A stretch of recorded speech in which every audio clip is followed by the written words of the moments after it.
View point.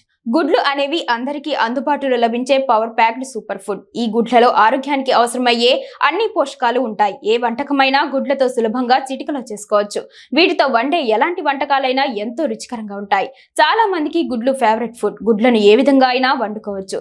ఎన్నో రకాల వెరైటీలు చేసుకోవచ్చు. అయితే గుడ్లను నూనెలో వేయించి తినడం లేదా పచ్చిగా తినడం కంటే బాగా ఉడికించుకొని తింటేనే చాలా ఆరోగ్యకరమని పోషకాహార నిపుణులు అంటున్నారు. గుడ్డును హాఫ్ బాయిల్ చేసుకొని తింటే అందులోని పోషకాలన్నీ శరీరానికి అందుతాయని చెబుతున్నారు. మన శరీరానికి అవసరమైన అన్ని పోషకాలకు కోడిగుడ్లు నిలయం. పోషకాహార లోపాన్ని తరిమేసేందుకు తరచూ కోడిగుడ్లు తినాలని ఆరోగ్య నిపుణులు సూచిస్తుంటారు కూడా.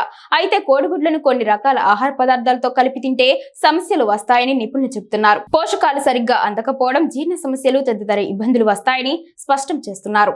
ఎలాంటి పదార్థాలతో గుడ్లను తినకూడదో ఇప్పుడు చూద్దాం. గుడ్లు, చక్కెర. గుడ్లను చక్కెరను కలిపి తీసుకోకూడదని, ముఖ్యంగా అత్యధిక వేడితో చేసే పదార్థాలతో కలిపి వాడొద్దని ఆరోగ్య నిపుణులు హెచ్చరిస్తున్నారు.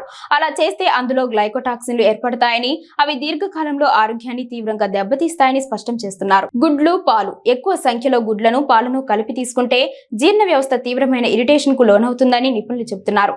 ఇది అజీర్తి, ఎసిడిటీ, గ్యాస్ వంటి సమస్యలకు దారితీస్తుందని స్పష్టం చేస్తున్నారు. గుడ్లు, టీ లేదా కాఫీ. గుడ్లు, గుడ్లతో చేసిన పదార్థాలు తీసుకున్న వెంటనే టీ గాని, కాఫీ గాని తాగితే మన శరీరం ఐరన్ ను సంగ్రహించుకోలేకపోతుందని నిపుణులు చెబుతున్నారు. అదే సమయంలో జీర్ణ వ్యవస్థలో ఇరిటేషన్ కూడా ఏర్పడుతుందని వివరిస్తున్నారు. గుడ్లు, చేపలు. ఈ రెండు ఆహార పదార్థాలను కలిపి గాని, ఒకదాని తర్వాత వెంటనే మరొకటి గాని తీసుకుంటే జీర్ణ సంబంధ సమస్యలు వస్తాయని నిపుణులు హెచ్చరిస్తున్నారు. ఇక చీజ్, బటర్ వంటి వాటిని, మాంసాన్ని కూడా గుడ్లతో కలిపి తీసుకోకపోవడం మంచిదని, కలిపి తీసుకుంటే పొట్టలో ఉబ్బరం, అజీర్తి, ఎసిడిటీ వంటి సమస్యలకు కారణమవుతుందని నిపుణులు చెబుతున్నారు.